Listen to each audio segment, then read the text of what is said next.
चोचे चोचे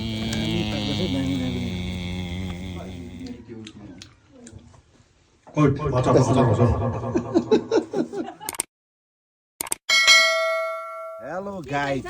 आज चाहिँ चोचे हल्का ल्याएर होइन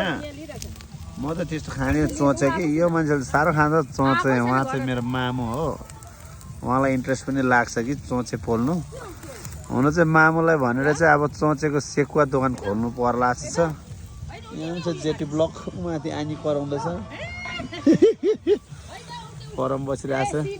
चोचे हो चोचे यो चोचे चोचे गाइज यहाँ फेरि डल्ले खोर्सानी पनि पिनिँदैछ गाइज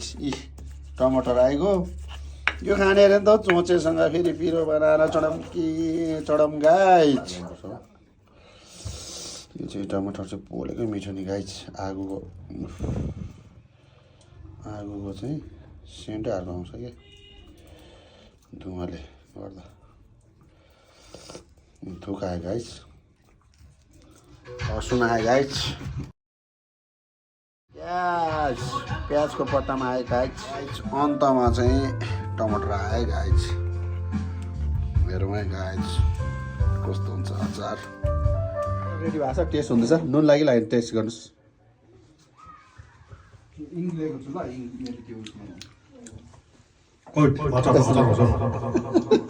गाइज अब चाहिँ अचार रेडी भइसकेको छ अब मामुले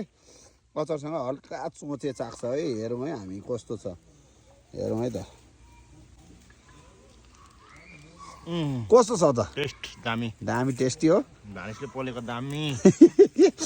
मामुले अचारसँग टेस्ट गरेपछि ओभर दामी छ हेर्नुहोस् हाम्रो भौजी साहब पनि आउनु भएको छ आजको गेस्ट हाम्रा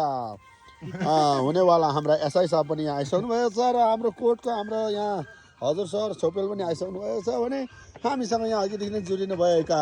हाम्रो छाम्पा छिङडोजी नर्बु दावा भन्ने नाम रिसाउनुहुन्छ उहाँ पनि आइसक्नु भएको छ एउटा बाहिर भएको छ हो अनि म चाहिँ यहाँ भिडियो गर्दैछु माछीले रफ एन्ड टप गाइरहनु भएको छ भित्र हागे ठिकको तार घुमाइरहेको छ किन के गरेको कस्तो छ कस्तो छ चोचे चोचे कस्तो छ दामी दामी सेतो चोचे चाहिँ कहाँको अरे यो हाम्रा सायद नम्बरी होला होइन मामी यो नम्बरी हो है दामी छ दामी चोचे दामी छ